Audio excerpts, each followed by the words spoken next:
Assalamualaikum warahmatullahi wabarakatuh. Hope you're doing well. We're continuing our reading of Friedrich Nietzsche's Thus Spoke Zarathustra book.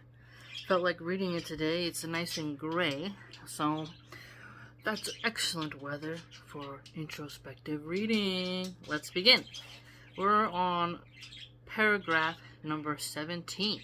Bismillah. There stands the bark. Over there, perhaps the great nothing lies.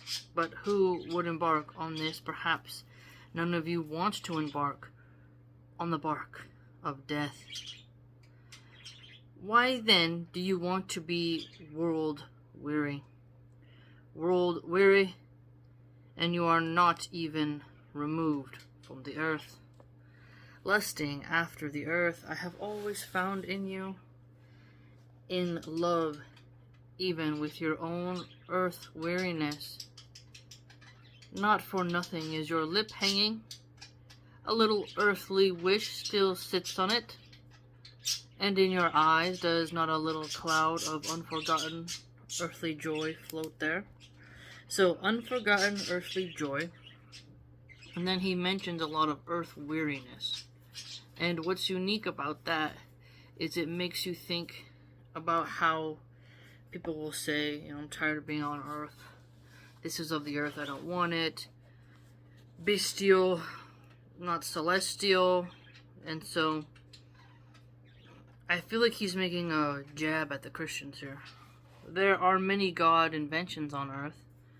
Some useful, some pleasing for their sake. The earth is to be loved, and there is such a variety of well-invented things, that the earth is like the breasts of a woman, useful as well as pleasing. Okay, Nietzsche. Calm yourself, my guy. But you who are world-weary, you who are earth-lazy, you should be lashed with switches. So, do not tire of the trials of earth, but also you should have the energy to withstand and combat the trials head-on. With lashes, one should make your legs sprightly again. So to kind of whip you, wake you up, kind of give you that nudge, that kick that you need. This kind of reminds me of how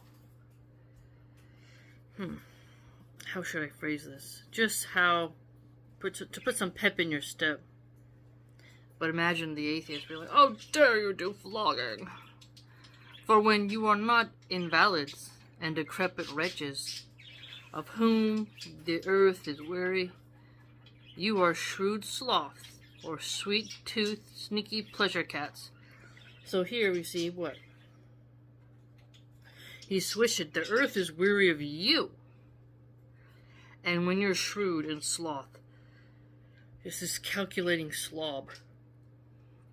And then someone who's sweet-toothed and sneaky pleasure cats, you're just constantly indulging, sneaking about soft-footed, swiftly into the next place of life where you can indulge your pleasures. You're constantly pleasure seeking. You're not confronting difficulty. And if you do not want to run again with pleasure, then you should pass away to the incurable. One should not try to be a physician. Thus Zarathustra teaches, so you shall pass away. But it takes more courage to make an end than to make a new verse. All physicians and poets know that. It takes more courage to end it than to start anew. I can see the utility of both those perspectives. You can see both points. To end a relationship, to be the captain that goes down with the ship, but also to go into the unknown is to start anew. To venture out into a new frontier, not knowing what lies ahead. Now we're in paragraph 18. Oh, my brothers, there are tablets created by weariness and tablets created by rotting sloth.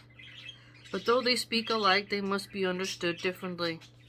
Behold this man languishing here, he is but one span from his goal. But out of weariness he has defiantly lain down in the dust. This courageous man out of weariness He yawns at the way in the earth and the weariness and the goal and himself. Not one step farther will he go, this courageous man. Now the sun glows on him, and the dogs lick his sweat, but he lies there in his defiance, and would sooner die of thirst one span away from his goal. So you're at the finish line almost. You're getting closer and closer.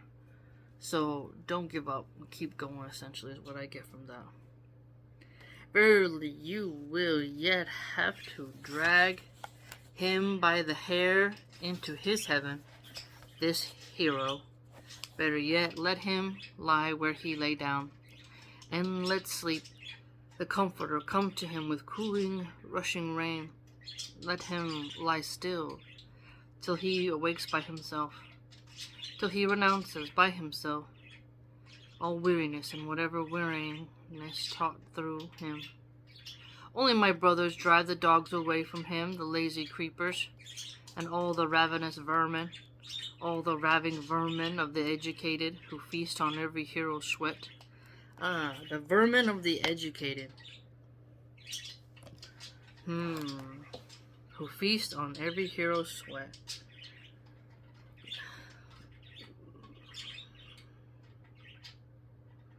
Really taking a dig at the classes we call the experts. That's what I get from that one. The people who claim to know it all and whatnot. Paragraph 19.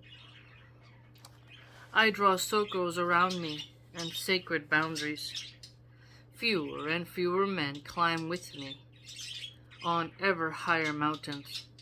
I am building a mountain range out of ever more sacred mountains. But wherever you may climb with me, O my brothers, see to it that no parasite climbs with you. Parasites, creeping, cringing worms which would batten on your secret sores. Secret sores, parasitic people. Don't bring those parasites with you, like that baggage. But also, don't let your travel companion be someone who, I guess, also knows your insecurities in a way and is going to feast on that and amplify it and make you have so much doubt to the point where you don't finish your journey in the first place. And this is the art, their art, that they find where climbing souls are weary. In your grief and discouragement in your tender parts, they build their nauseating nests. Yeah, there are people who seek out those who are working hard, trying to strive to their goals, and they're just ankle biting. Where the strong are weak, and the noble all too soft, there they build their nauseating nests. The parasites live where the great have little secret sores. What is the highest species of all being? And what is the lowest? The parasite is the lowest species, but whoever is of the highest species will nourish the most parasites. Whoa! Say what? Okay, let's think about that. Salmon has a problem. Like, salmon is really nutritious, and when you catch some salmons in Alaska, they got a lot of parasites. Okay. A bear's fur is very warm when you make a pelt out of it, imagining that you were living in a primal time. Tapeworms really plague grizzly bears. Barnacles go on whales and such, and ships, and lobsters. Could you call barnacles a parasite? They're very terrible for lobsters because they go right on the joints. And they can get so many barnacles that the lobster can no longer move its claw to catch fish, and then they'll die. And so, there's a way to look at that as well. flies are not exactly parasites, but on an elephant or an animal that can't reach around to clean its bum, they lay eggs on the anus, and then the maggots wiggle, and that causes great itching and discomfort. So, also, a hunting dog has much utility. Especially if you're hunting ducks, they go in the river, they grab it for you, they pursue an elk. They're very useful. Also, how they hunt vermin on your farm. Especially little terrier breeds. I've shared videos in the past where there's like these farm dogs that go around, and it's a pesticide free of getting rid of rats. They go and they just tear up those rats that spread disease and such. But those dogs can get plagued by heartworms, and those worms will actually be seeping out of their bum, and you have to give your dog a medication, and they'll slowly kill the dog. And so you could have a prime hunting dog that's done great service protecting your chicken coop and whatnot, shepherding your sheep with you, a sled dog, and then a parasite comes, takes down that dog if you don't got the medicine. So there's some interesting practical points to this, both on the symbolic level, but also on the realist level. For the soul that has the longest ladder and reaches down deepest, how should the most parasites not sit on that? The most comprehensive soul, which can run and stray and roam farthest within itself. Maybe that, I guess you could say like a modern example too. Could be like very introspective, philosophical type people, very wise people. They're gonna have armchair trolls and contrarians who just clout chase and try to spread doubts and rumors and whatnot and sabotage that person's effort.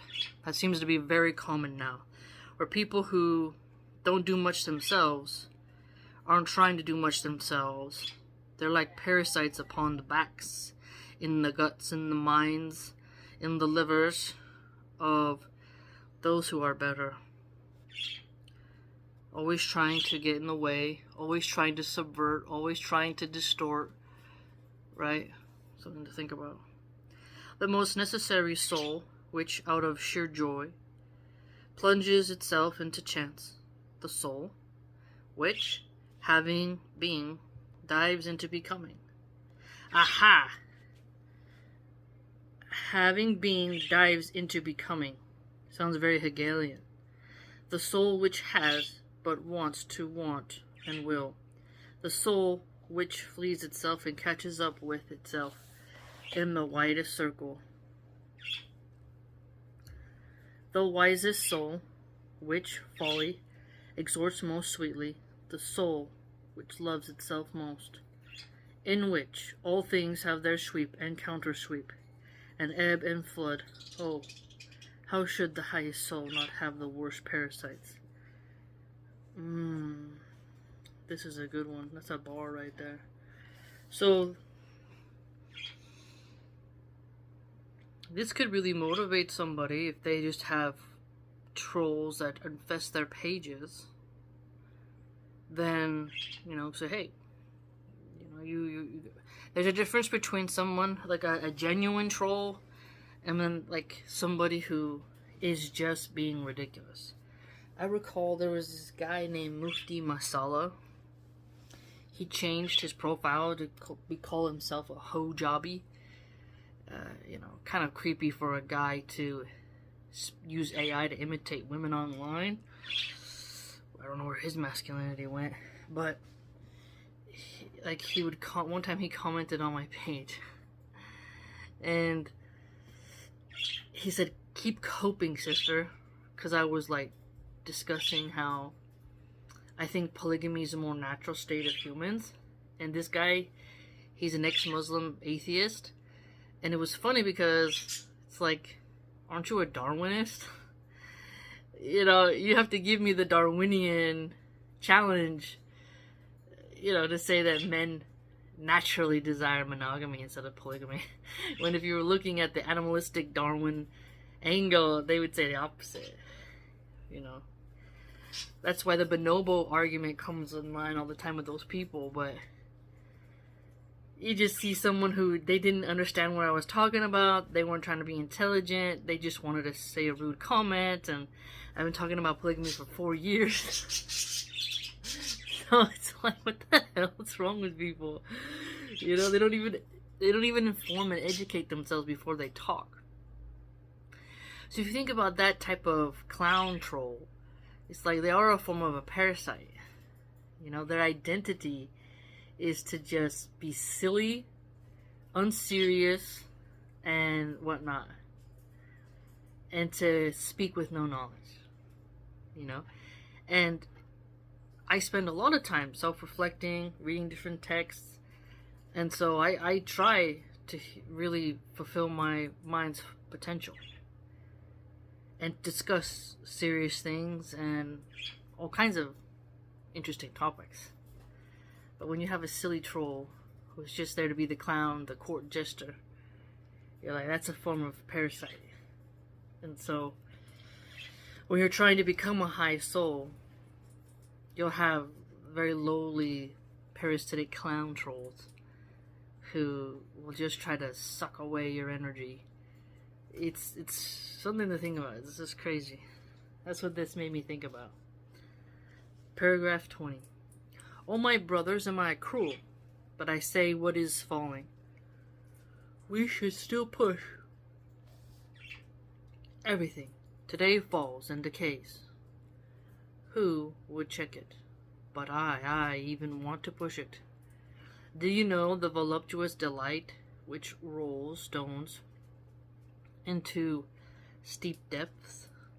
These human beings of today, look at them. How they roll into my depth. I am a prelude of better players, O my brothers. A precedent follow my precedent, and he whom you cannot teach to fly, teach to fall faster. That's a clever one right there. Chickens don't fly, they fall with grass. Drinking this smoothie, it's not very good. It's a protein smoothie. Banana almond butter. That's not good at all. But I still gotta finish it. Can't waste. Waste not, want not, ladies and gentlemen. But it's like, doesn't have a good flavor at all. I love the valiant, paragraph 21. But it is not enough to wield a broadsword. One must also know against whom, and often there is more valor when one refrains and passes by. Aha! More valor when one refrains and passes by. Think about how when Conor McGregor was just trolling Khabib, saying all kinds of snarky trash, and Khabib just held the line. Was just like, nah, I'm not really gonna fall for that trash talking, and then he totally smashed him up. And it was so much more glorious. You're like, wow. And because Conor has such a big mouth, he's high on cocaine, sloppy drunk on his crappy Irish whiskey, you know, he just got crushed. He's partying, drinking, cheating on his wife. And it's just absurd. Well, Khabib is training and praying, eating right, not giving up, just doing fantastic work. You know, so when you refrain from certain instances, that can actually keep it going in your favor. In order to save oneself for the worthier enemy. Saving yourself for a more worthier enemy. This is interesting, because I've had trolls be like, why don't you answer me? Answer me! And then you're like, well, you can see in this person's comment, they're not really genuine. They're not forming proper sentences. They are intentionally twisting what I said. You can see that they're not really after the truth, but maybe they're having a bad day and just lashed out. They're not real serious. And I want to face somebody who can make me think. Because there are people, they can be your enemy, but they can make you pause and be like, huh, that's interesting. I can see where they're coming from, but I'm just going to have to disagree because I came to a different conclusion. You see what I'm saying? So, a worthy enemy, I think, is someone who, if they beat you, you learn, and if you beat them, you still learn. But if you beat someone and you learn nothing really from them, then they're an unworthy opponent. I think that a worthy opponent, you gain some type of skill after the encounter.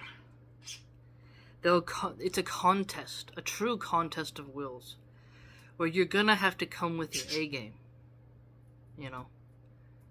You may be someone's, they may look to you and say, man, that person is at a higher level than me. I want to test myself against them. But they're on a couple pegs lower than you, and you want more of a challenge, and there's nothing wrong with that.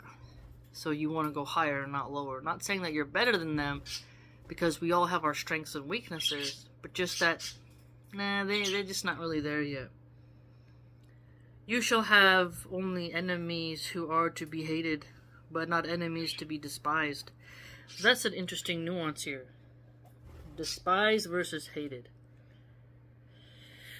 The finer nuance of disliking something. Isn't that remarkable? So, I hate that person, man. They're so rude. I despise that person. It's more of sharp, isn't it? Like, to despise someone. Like, it sounds like a razor just cutting down. Like, you really just want to claw at that flesh. Whereas, hate is like, oh my gosh, I hate you. You see? It's different, isn't it? You must be proud of your enemy. Ooh. That's an interesting flip, Nietzsche. Let's see.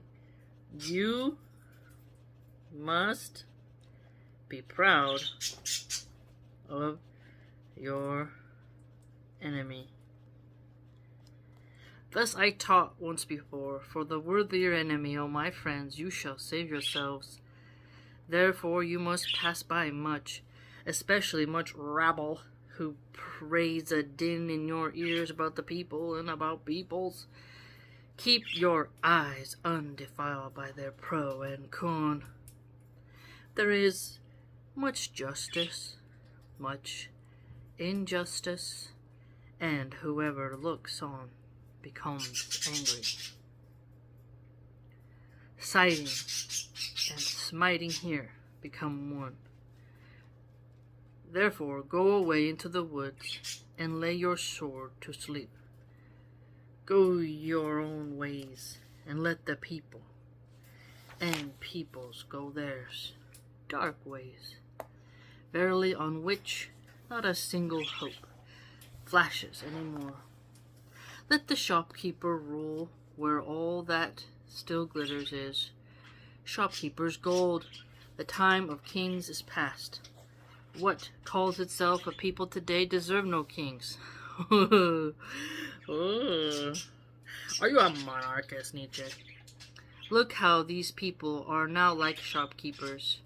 They pick up the smallest advantages from any rubbish.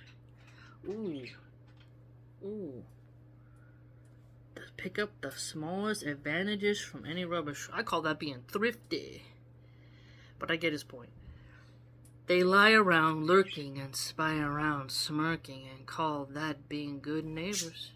Oh, blessed, remote time when a people would say to itself, I want to be master over peoples, for my brothers the best should rule. The best also want to rule. And where the doctrine is different, there the best is lacking. 22.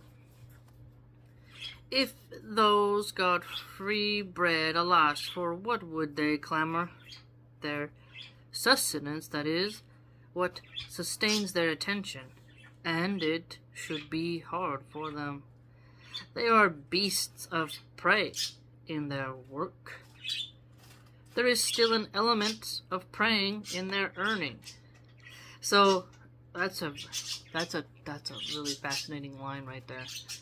They're still praying in their earning. Predatorial.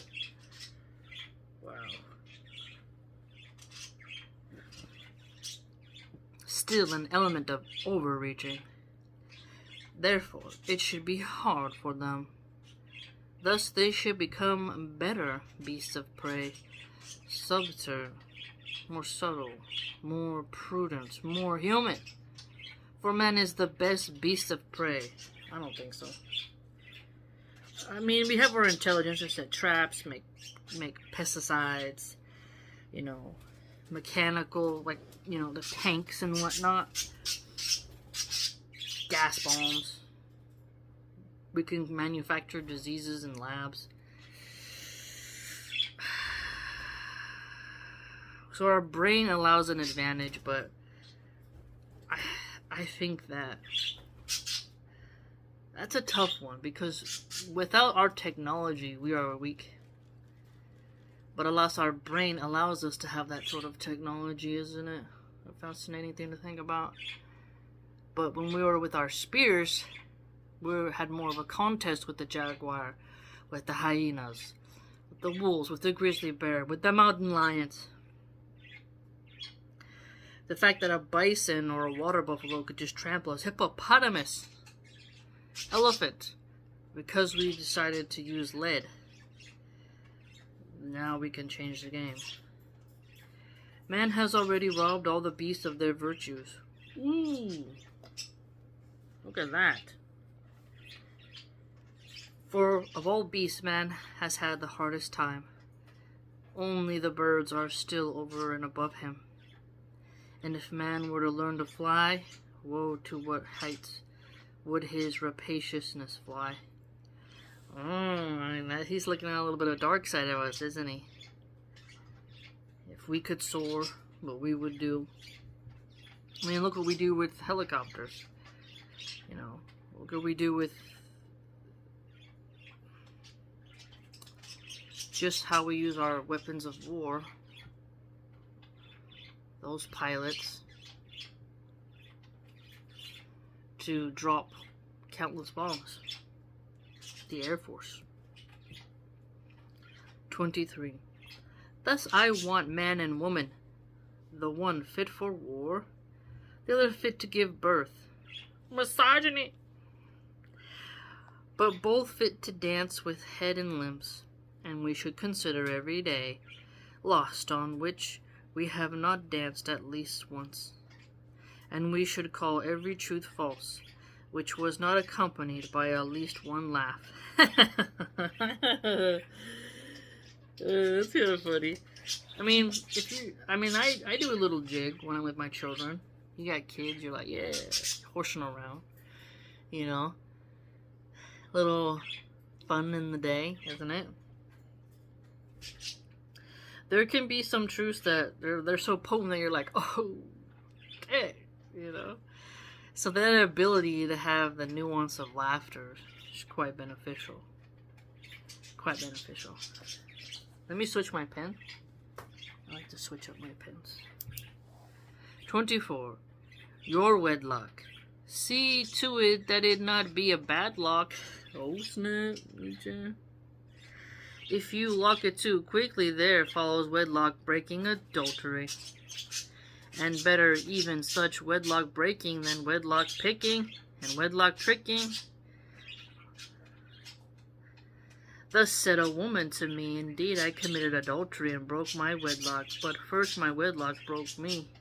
Oh, he made me cheat. He didn't fulfill my emotional needs, so I had to cheat. I can't just say I'm a piece of garbage. I always have to justify my poor behavior. The worst among the vengeful I always found to be the ill-matched. Ooh. Ain't that the truth? Yeah, you gotta match, man. I think that's a serious line right there. A man will be like, yeah, she's got a nice body, bro. So, we don't have the same values, but she's hot. And then they divorce. She's a monster in the divorce court. Also, some women, oh, he's so handsome, I'm gonna chase him around. He's so, cold and mysterious, but, he just totally turns me on. And then you break up. Oh my gosh, he's not answering my calls. He's not giving me child support. What an ass. And you're like, You guys didn't vibe. You just had the flesh connection, and that really wasn't enough. They would make all the world pay for it that they no longer live singly. Therefore, I would have those who are honest say to each other, we love each other. Let us see to it that we remain in love. Or shall our promise be a mistake? Give us a probation and a little marriage, so that we may see whether we are fit for a big marriage. It is a big thing, always to be two. We love each other and try to stay in love. But everyone wants to be a princess, and princesses don't get to marry for love, do they? Sorry, Princess Jasmine is an exception, and she married a brokey. Okay? How many women want to marry a homeless guy who lives with a monkey? He literally lived with a monkey. You know what I mean? He couldn't get a job. He couldn't sell apples, but he went around stealing. So not only was he a homeless criminal living with a monkey, but Jasmine turning down all the princes. She was like, oh, I want your homeless man. His personality. Disney, you crazy. You crazy. But, you know, love comes and goes. Sometimes you have to be more practical. Thus I counsel all who are honest. And what would my love for the overmen, and for all who shall yet come, amount to if I counseled and spoke differently, not merely to reproduce, but to produce something higher toward that, my brothers. The garden of marriage should help you. The garden of marriage. That's a nice way to say it. A garden is manicured. In order to have a beautiful garden, you must nourish every plant.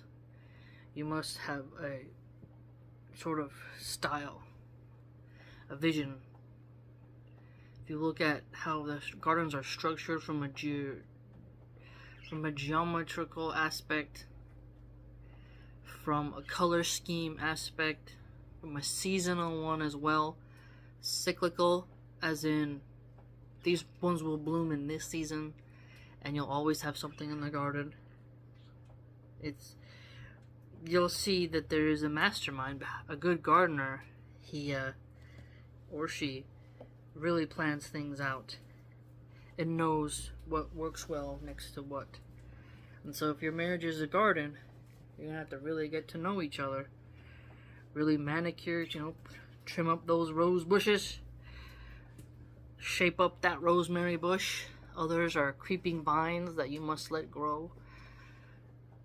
Something to think about. Some repel certain pests, so there are certain things you can do in the garden of your marriage to to push away those pests and whatnot. Very symbolic language here. Nietzsche really gets into these allegories, metaphors, symbols. You really can deep quite into his phrases and come to certain conclusions based upon your own personal perspective, and I find that to be quite fulfilling and satisfying because it's like a brain exercise. Let me know what you think. Please like, comment, and subscribe. Join the blog, support the channel, and you learned something there, so go ahead and join. Do it.